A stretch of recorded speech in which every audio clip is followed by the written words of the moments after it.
College colleagues and listeners, here we are, another show, another podcast. We've got a great guest today, somebody who comes from a very exotic sounding and I'm sure a very, very beautiful environment. And the person I'm talking about is Peggy Croes, who's the Chief Marketing Officer of Curacao Airport.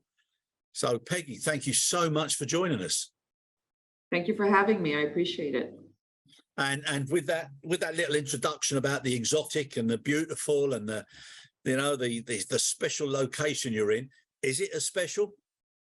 It is absolutely special. We call it paradise. And we love the people that come visit because once they've been here and they've tasted the island, they've tasted what it has to offer and the ambiance, the friendliness of the people, they come back. They really come back. My God, that's a title to live up to, paradise, eh? So it must be, I was going to say it must be difficult, but it must also be a wonderful experience to market paradise. Absolutely. Absolutely. Passionate about it every single day. Brilliant. And how did you actually get into that position, Peggy?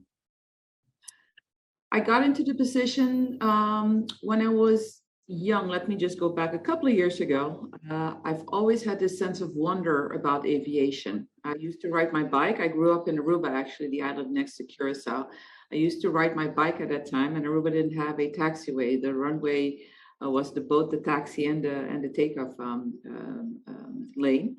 And it was always interesting. I would watch the aircraft come in. I would watch them leave, and my sense of wonder is where would they go and how do they take off? Went to college. I did hospitality, which actually helps a lot in this area. And after a brief career in hospitality, I took a sabbatical, got my master's, and I applied at the airport, seeing if there's opportunities. And I was fortunate enough to be hired. And 20 years later, I still love it, like the first time when I walked into the airport on this side then. It's always the sense of wonder. It's always evolving, and I think that's a beautiful thing about aviation. I don't think there will ever be a day that you can say that you've seen it all, experienced it all. It's always evolving, and that's one of the things that keeps it interesting for all of us. Yeah, no, you're right. You're right. And even with all the challenges and COVID, obviously, and many more, it's always evolving. It's always very agile, and it's always able to come back from whatever challenges is pitched at it. But like you said, the people that come into the business, passengers, whether you travel yourself, whether you're doing audits, whether you're starting a new destination or opening a new station, etc., it really, really is one of the most exciting and rewarding careers I think anybody could ever have. I agree with you. Yes. And when you first got in, if you can just tell us how did your career path, how did it develop? What was the storyline? With aviation, it was the opportunity at that time at the Aruba airport. There was no specific aviation department to establish that. So build it up from scratch, doing the marketing, ensuring that we have a balanced route network into the destination. So really work on building relationships, attending trade shows, be very patient. There's a saying in aviation that you need to have the patience. It's not because you get into an airline's office and you say that you're selling paradise is an automatic route. It takes time. You need to build personal relationships with your airline partners. And that is something that it makes it so much interesting. So from there, started evolving, growing, and then also career-wise, moving to Curacao, getting into a higher position. And once again, that same passion, the same enthusiasm, the same, the sense of wonder that stays. No matter where you go with airports and airlines, that sense of wonder is key. That's brilliant. And how many airline partners do you have now, Peggy? We currently have 22 airline partners. Okay, nice one. And that region's what's the spread of carriers? We're talking Europe. So that is, we have 3 airlines out of there. We have North America, Canada, and the United States serve as a destination. South America, we have a service from Bogota and Panama and the Caribbean region. Brilliant. And can I ask you, if I was to have my first visit what do you think would be the top three things that I would remember and I would be telling people when I got back? The service at the airport upon arrival, because we pride ourselves being a leisure destination, that you're the first point of contact and you're the last point of contact. So we want you upon arrival, make sure that the experience is efficient and quick, that you're out of the not out of the office, but out of the airport very soon. Get to the beach, get to your resort, explore the destination. There's a lot of culture and history here. And then when you leave, I mean, the people, you take away the warmth of the people. I think that is key. Ah, that's brilliant. I recently I landed in Tampa, and I was on my way to Orlando, and the queues were incredible. And I can remember thinking, my goodness me, this is awful. And then when we went through the doors, we were met by people dressed up as pirates and steel drums, and they just took away all that frustration just by being nice and lively and welcoming. And when you start your vacation or even a business trip, it makes such a difference, doesn't it? That first impression. Absolutely, absolutely. You have one chance to make a good impression. Yeah. Yes, absolutely. Yeah, no, it's brilliant. So for you now, I've got a question for you, right? Your marketing paradise. What have been the biggest challenges that you've had in this particular role, over, say, the last 4 or 5 years?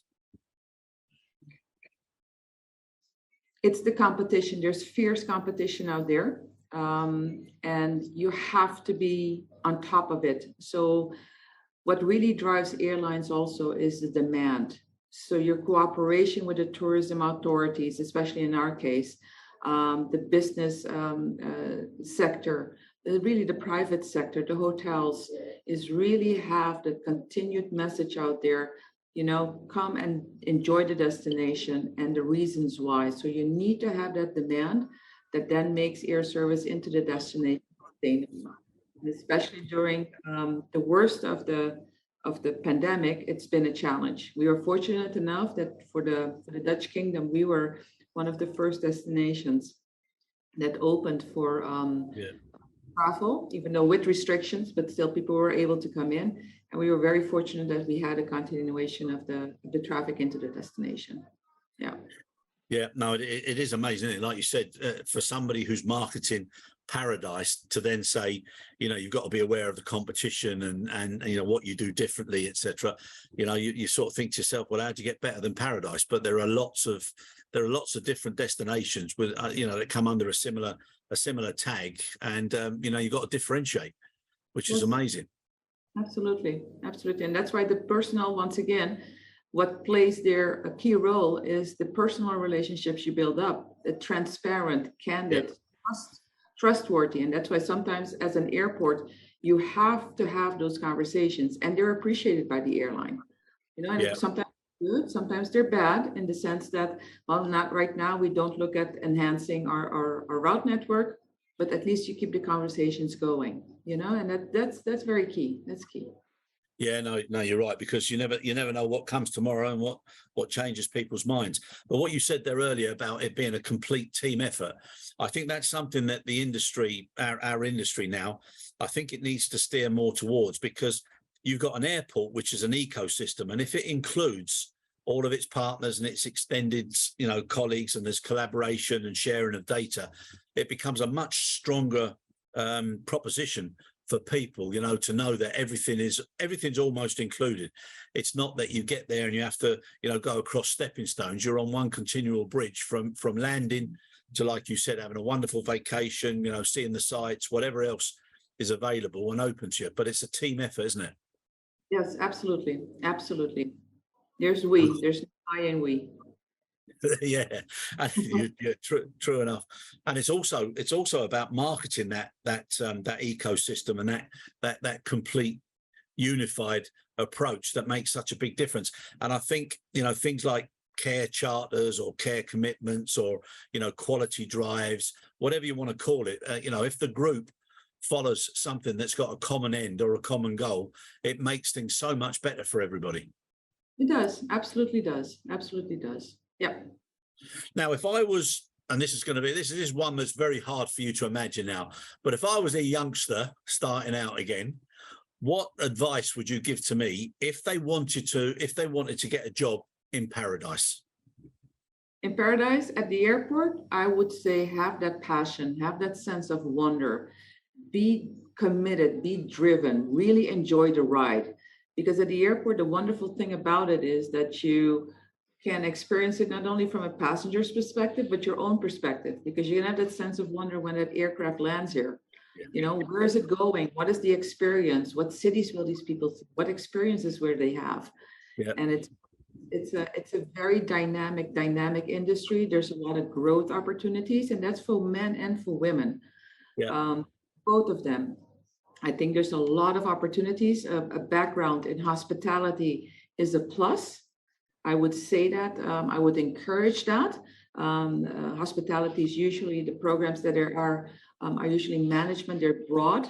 They give you that sense of really accommodating, service-oriented, hospitality-wise. So I think those areas are of key importance, but it's fascinating. I would warn people that if they get into the industry, be careful, because those fumes of jet fuel, once they get into your bloodstream, you are hooked.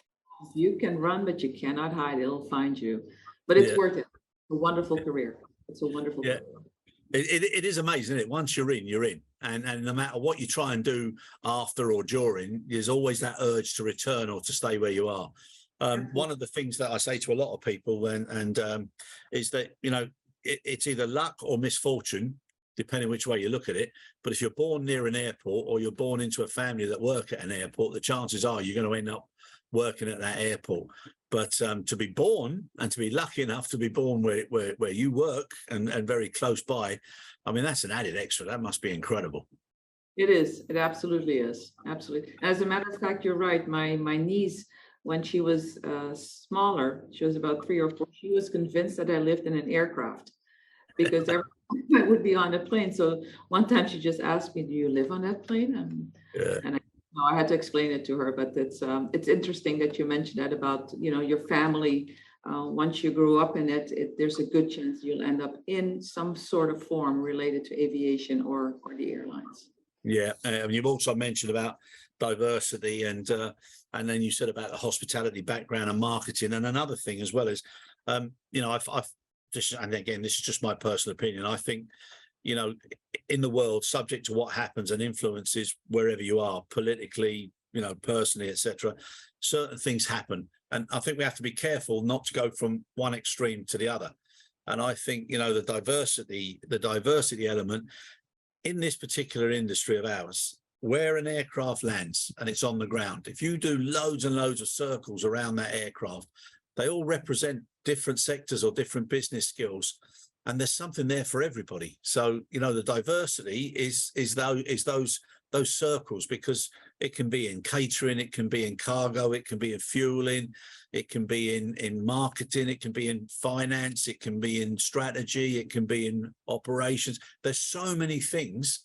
So just by that all those spheres, it is so diverse anyhow. And I think ours is an industry that, you know, doesn't need to be so focused on numbers and titles and percentages of this or that. I think, you know, if people consider people to be a key asset and skills base, you know, those that have got the passion and the will, they're the ones you pick for the positions. Yes, absolutely. Absolutely. I think those things are key when you're sourcing and you're looking, because you need people that are outgoing, that are service oriented. Yeah. Maybe today, if you're accustomed to working from 8 to 5, today maybe it's at 7 because the aircraft came in late or something happened. And that flexibility, it doesn't happen every day. But if you have that flexibility and that will, it's going to be recognized, and you have growth potential, you know, and, you know, you have friendly customers in front of you. It's not like you grab your, like, I'm out of here and good luck with getting on your flight. No, absolutely. It doesn't work like that. It doesn't work like that. In fact, thinking about it now, you know, when you've got people who are in, you know, huge big hubs, you know, Frankfurt, Istanbul, London, etc., I think sometimes they forget that the reason they're there is because of the customer. Whereas when you're in paradise, you've actually got something to sell from everybody, which is the reason why they're coming. And the tourism sector is such an important element. And obviously aviation is that is that bridge for tourism. I think that makes people a little bit more focused, you know. Yes, absolutely, because they understand it too. You're reliant in a certain way on this. It's part of the economy, and the economy is widespread. So it affects everybody. It doesn't make, it might affect somebody in a more direct way, but indirect as well. Somebody at a gas station, or Yeah. somebody selling books. It does affect. There is a certain part. There's a whole ripple effect through your economy. Yeah. Yeah. And can I ask you, do you, as part of marketing, do you actually share that storyline or the journey with everybody associated that supports Curacao, you know, so that they realize how important it is? And every single, like you said, every little smile, every little welcome, every little, you know, appreciation of people, you know, leaving their countries to want to spend some of their really, really valuable time, you know, that they're all part of the bigger picture. Absolutely. That's one of our key messages. Absolutely. Yes. Yeah. I remember a story about John F. Kennedy when he first went to NASA during the space race, and everybody was so pleased. Here he is, like superstar, and the president and everything. And they asked him what he'd like to see, and he said all the usual technical things, but he said, I'd like to see where all the staff eat, where they have a break, etc. And everywhere he was, he noticed this one person who was either cleaning or putting the rubbish out or sweeping or mopping. And at the end of the tour, they asked him, is there anybody you'd specifically like to speak to? And he said, I'd love to speak to that person. So they said, they couldn't understand it, but they said, yeah, okay, no problem. So anyhow, they introduced him to him, and John F. Kennedy went up to him and said, you do know who I am, don't you? And he said, of course, you're our president. He said, you're the leader of this great nation, blah, blah, blah. And John F. Kennedy said to him, I hope you don't mind. He said, but can I ask you who you are and what do you do? And he gave him his name, and he said, I'm helping to put a man on the moon. And the fact that somebody, no matter what the position, could actually see the bigger picture and be part of it and feel so proud to be part of it, I think that's what makes that whole concept so much better. And I think those are the values that people need to believe in again. No matter where you are, you're a member of a team. Right. And especially, like, for example, if we bring it back to an airport is a building. The difference in people in it, you know, and that is key. That is very, very key. Yeah. And the other thing from your perspective is paradise stays where it is. The airport stays where it is, but airlines can come and go. And all the people that support that airport, you know, they need to be sure that those airlines are going to want to come there and keep coming there. Exactly. That's another very good point, because at the end of the day, it's a business, and they might love coming here, but if that business is not feasible for them, if it's not profitable, if it's not sustainable, you can lose the service. And losing service in this business, I mean, it is already hard gaining service. It's a process of approximately 2 years at the minimum. But if you lose, it sets you back a couple of further steps, because other airlines also see what happened to airline XYZ, what happened there, why wasn't it sustainable? It's a very good route, or it's a very good connection. Those are the things also that are part of our key messaging, to people to understand the importance that retention is key. That's our department. We have 3 principles. We have retention of air service, we have growth of air service, and we have diversification of air service. And of all those 3, the most important one is retention, because a lot of people think, well, once we have it, it's here forever. That is not the case. You need to nurture it, make sure it grows, and then make sure that you can diversify. If it's not with them, then with another airline, but you have to have a basis. Yeah, no, exactly, Peggy. And something that's topical, maybe not in your area, but of recent times now, obviously, you know, these inflationary pressures and, you know, cost of living and the impacts of certain wars and everything, it's making everything different.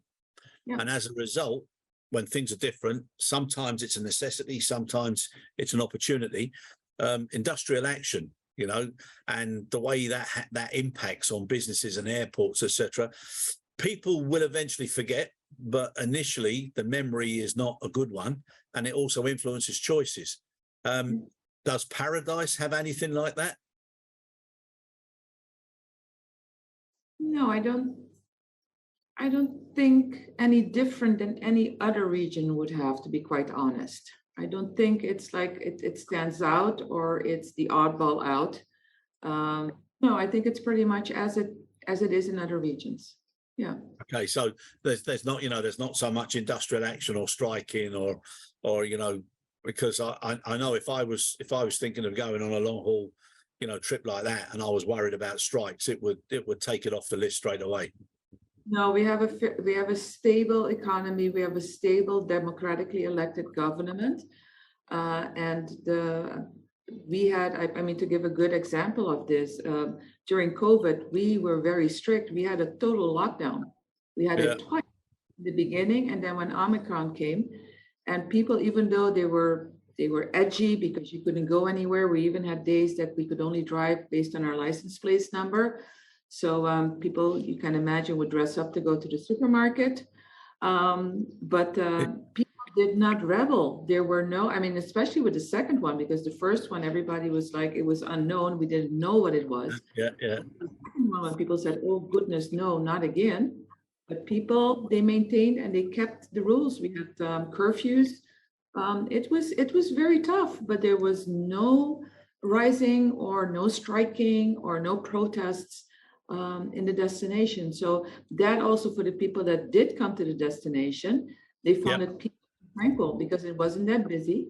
There was a lot of attention given to them, and they could do pretty much what they wanted during the day, lay on the beach or drive around and be at peace.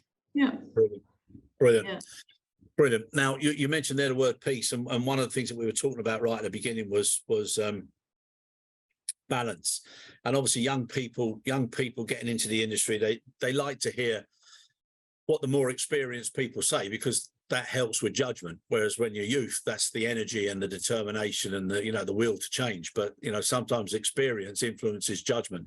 But with that in mind, one of the things you said was about having a balance, and appreciating the value of people around you and those that matter. And that's also an important thing, to balance your life and also to keep the engines, as well maintained as possible, well oiled, because you don't want to burn out and you don't want to be seen by others as having nothing but your work. Yeah. And especially, once again, in this industry, it's a service industry. So at any level, from us in marketing to one of the ground handlers or one of the aircraft cleaners, if they're not well rested, if they're not taking time for themselves and really focusing on making sure that they have balance. And I know for some people it's a little harder than others with challenges at home. Maybe a spouse lost a job, the kids, school and everything. But still, I remember when I started in my career in hospitality, at the hotel, we had a little stupid sign with a very weird looking Mickey Mouse. And when you pull the door from the employee entrance, it said, smile, you too are going on stage. And it's true, because once you open that door, and that counts for any business, you're a showman. I mean, at the front desk, if it's raining, you tell the people, I'm sorry, it's a shower, it'll go over. But if you're rude, that also, it just creates a hostile environment. And you need to be, that's why it's important, be rested. And if you have a challenge or an opportunity, there's always somebody you can talk to. Or, if it's very serious, take some time off, care for yourself, because this industry, it's dynamic, but it also demands a lot of you because it's always evolving. So the skills that you started with in your job will change. So you have to have training, you change positions, the willingness, the passion again, the commitment. It asks from you, but it also gives you. So make sure that you appreciate that and can balance between the two. Yeah, no, you're right. And that agility and the willingness to change, because life is all about change. Nothing stays the same. And the more you embrace it and you realize that every door that's there, if you open it and look out, you'll see something that's, worth your while pursuing. And never refuse to do something, because that limits your opportunities. Which is such an important thing. Now, just to end with, Peggy, one of the things that I think is crucial, and I hope you agree with me on this, is time. And it's the most valuable asset in the world. You can't borrow it. You can't put it in a box and take it later. And what you do with your time is so important. So, all of us spend so much time at work, you must enjoy it. And the industry we're in, which is coming in touch with people, that is so important. Enjoy it, be able to smile every day, and realize what I know this sounds a little bit corny now, but what a wonderful world it is. And no matter how old we are, it's never long enough. And you know, and you definitely now, and having spoken to you a little bit beforehand with Salem, you do come across as somebody who cares, and that passion and engagement, you know, oozes out in it's you know, we don't need the sunshine coming through the window behind you to see that you've got your own sunshine that spreads around. And I think Curacao is very lucky to have you marketing such a wonderful destination as paradise. I appreciate your kind words. Thank you so much. And it's genuine. There's nothing fake here. Yeah. That also shines through. So again, I'm so fortunate to be working in this industry. I'm passionate. I'm full of sense of wonder because of the evolution that constantly is there. You know, and as a woman also to have the opportunities that I'm presented with, embracing them. I think that's the beauty of this industry. Yeah. You know, you're really valued for who you are, and they see you. They really do see you. No, and I think people should aspire to being a professional of the industry like yourself, and have such a passion and be an ambassador of all the good that's in this particular industry. So well done, fair play to you. And I think Salem will probably be smiling in the background now when I say, and we're so pleased that hopefully we'll be able to see you in person in Curacao one day. That would be fantastic. You're more than welcome. I'm looking forward to hosting you. Yeah, it would be lovely, Salem. I'll bet you now when we see him, when we go off air, he'll be smiling at that one. So thank you so much, Peggy. It's been an absolute privilege and a pleasure, and good luck with everything. Thank you so much, Chris. Thank you for the opportunity. I appreciate it very much. Thank you. Thank you. Thank you.